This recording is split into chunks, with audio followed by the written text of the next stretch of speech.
Well, they are everywhere, and they do almost everything for us. We're talking about cell phones, but there are still unanswered questions now about the radiation risks of cell phone use. Now, we wanted to know what, if any, connection there is between these modern-day necessities and one of the leading causes of death here in the United States.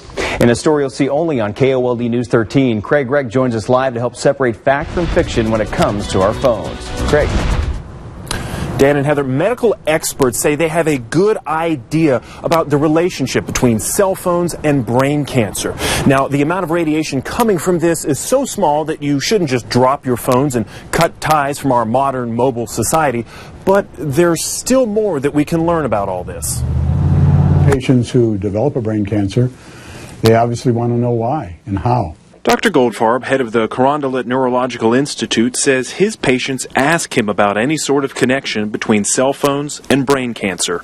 The CDC, FCC, FDA, World Health Organization, and National Cancer Institute all point to various studies that have found no proof yet. At the present time, we don't have all the answers.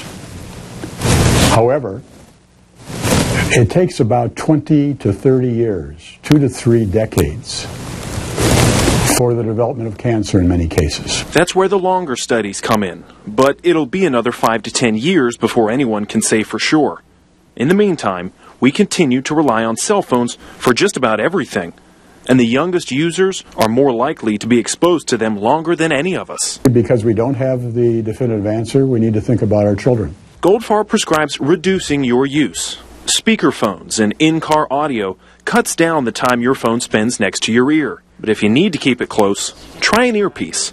Bluetooth options still emit low levels of radiation, but microphones and headphones, anything plugged into the phone, should help reduce your radiation. But what about all those products with big promises about protection? The stickers that you can buy online to cut down on radiation by putting them on your phone, it's better to save your money. Even if it can cut down on your phone's radiation, don't expect to get much use out of it.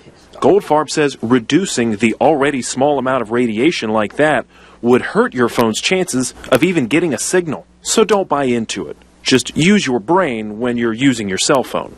I'm recommending that you continue to use your cell phone, but do it in a judicious fashion. Now, if that didn't answer all your questions about cell phones, we have a little bit more talking about specialized absorption rates and cell phones. You can read all about it on TucsonNewsNow.com. Just look for the special reports link under the news tab. Reporting live on the east side, Craig Reck, KOLD News 13, live local late breaking.